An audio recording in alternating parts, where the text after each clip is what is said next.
friends, welcome back to my channel. In today's video, I'm going to be giving you a term 1 update, and I'm also going to share with you how I manage our school day, homeschool planning. This is a video that I mentioned in I think my last 2 videos that I would do. So I'm going to show you just how I break up our day, how I schedule my 3 different kids that are in school, what that looks like. I feel like after 6 weeks of homeschool, or exactly halfway through term 1, I can give you an honest review of my planning system and how we've implemented and how it's worked, maybe some adjustments I've made, and hope that it will bless you and your family, and maybe you'll be able to glean some ideas from it as well. Let me first just say that if I am out of breath, it is this pregnancy. I'm 21 weeks, and I have found that this 5th baby, I have a really hard time breathing. And so recording videos, reading aloud is 2 of the most challenging things in my life right now. Anything that requires me to talk for, a continuous amount without the ability to catch my breath. So just apologizing in advance for that. But let me give you a quick term 1 update before we dive into my homeschool planning, daily planning system, and how that works. So term 1 is going well. We actually used last week to check in on our schedule, because on Wednesdays you'll see my planning, we have every other week a co-op, and so on our off Wednesday we actually look through all of our books just to see where we are at, and we are exactly at week 5. There were only 2 Ambleside readings that my oldest was just like 1 behind, and so she caught up on that day. So I was really pleased with that. I will say that we had, when we first started, like a week and a half off because of Labor Day, and then my sister-in-law came to visit us.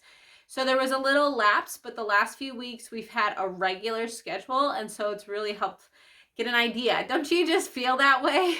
Sometimes in your school, depending on the season, weeks are just not normal and they're just kind of chaotic. We had that during the earlier part of our school year, finishing up canning of the garden.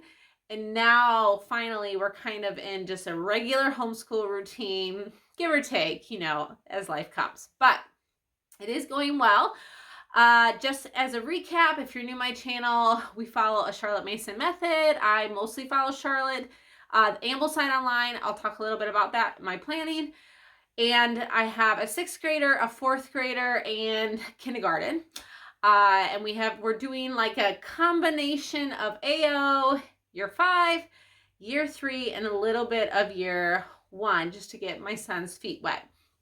So that is kind of where we are at. Very pleased with it. I think it's going well. Happy with our choices. I think that term 1 is going to end, and I'll give you a full update once we finish what we completed and all of that. Term 2 will be a little tricky because the baby is due in February. So we'll just see how our year goes.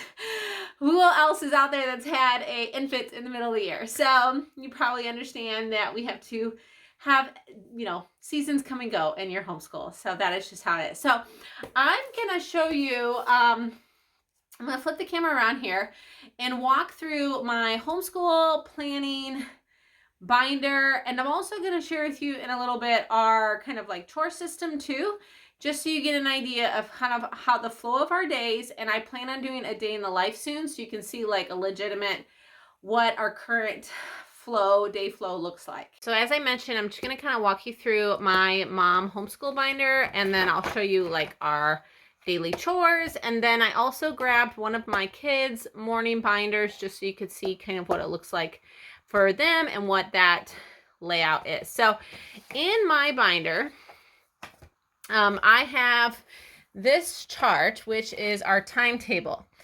Now, this is co-op stuff. Our timetable, I have printed on our refrigerator. It's in our schoolroom. So as many places as you need to have it, because we are one of those homeschool families that does not necessarily stay in the schoolroom. We do our morning basket in the schoolroom. But as the morning goes on, my girls kind of find their own place where they want to do their school. So it's important for me as I'm meandering, in the kitchen or downstairs, that I have this chart handy so I can quickly look at like what time it is, what is they're supposed to be doing, or if I'm supposed to be helping someone.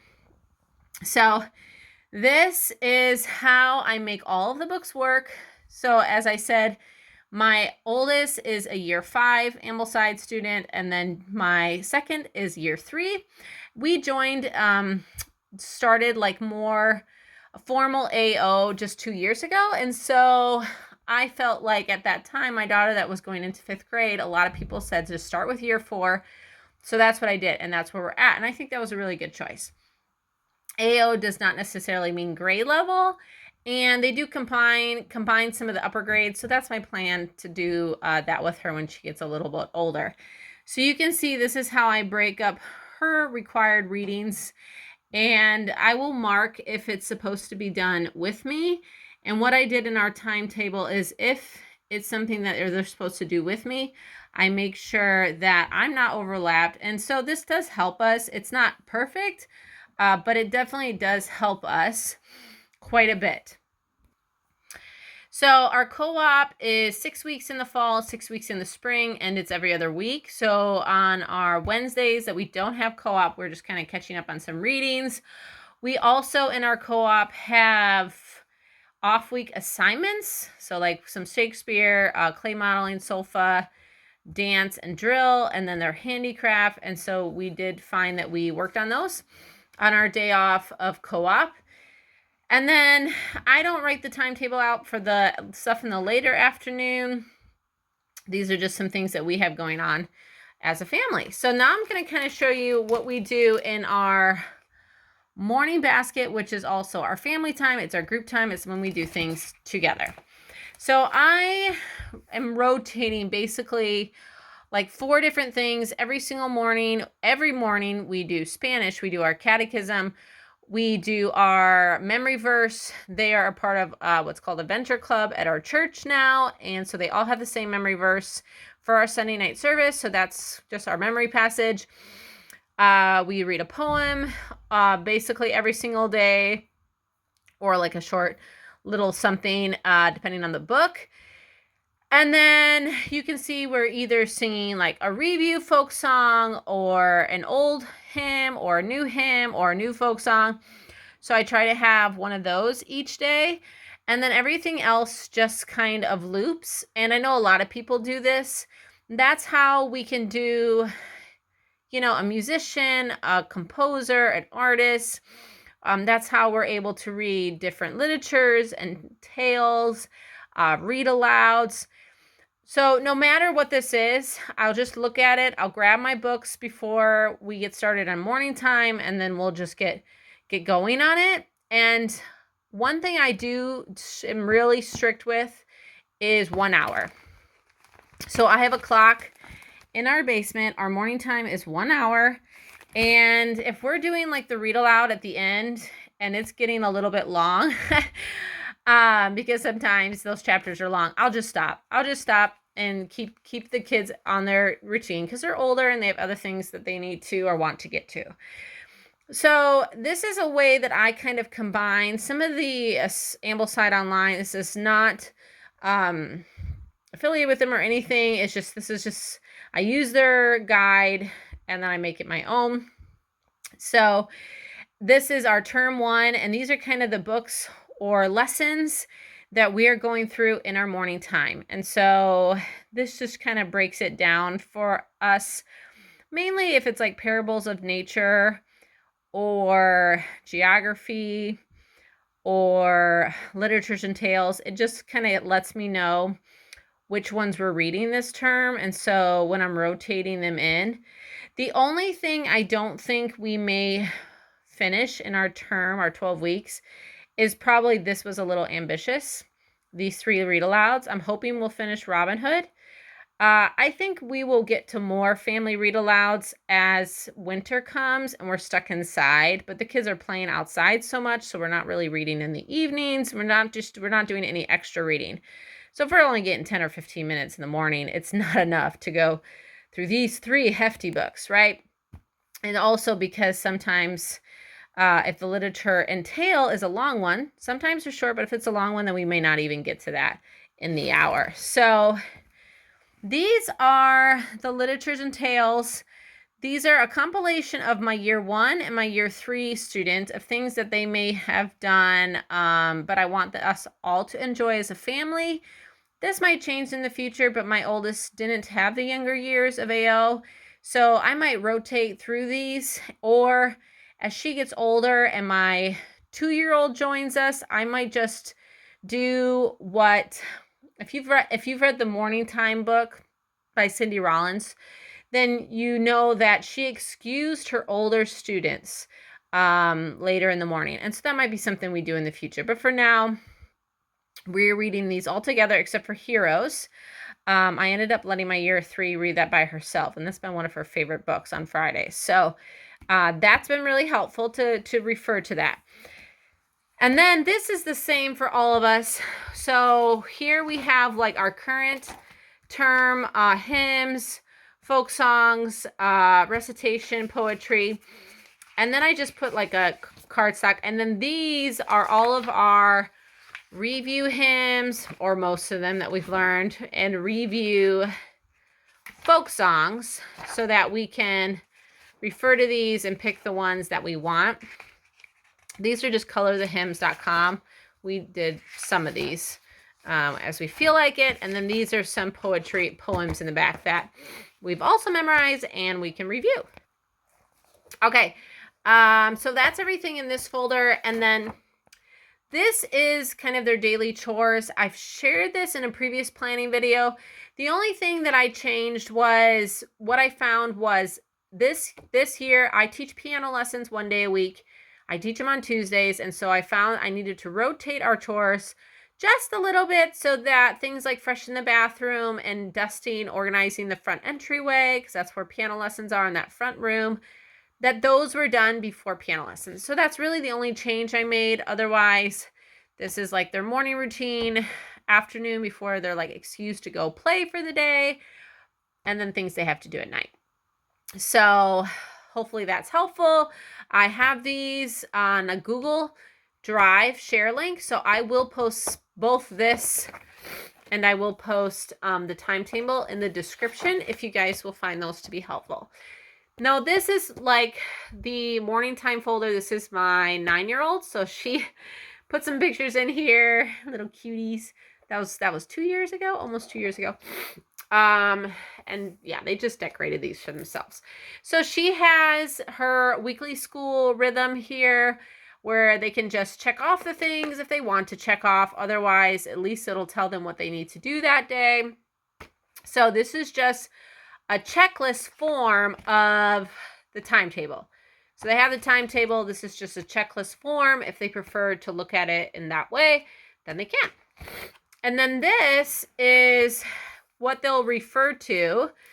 And I could have laminated it, but I just put it in. This is what they refer to. So let's say, just as an example, Michelangelo on Monday.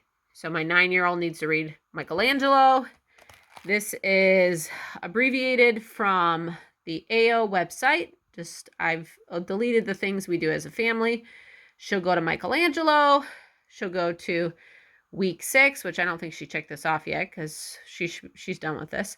But then she'll just see, oh, I got to read this, and then she can check it off when she's done. And then on our off week co-op days, we're just catching up on anything that maybe got missed because we had a field trip or something on one of our regular days, or we had to catch up on some things or whatever, some household things. Sometimes that happens.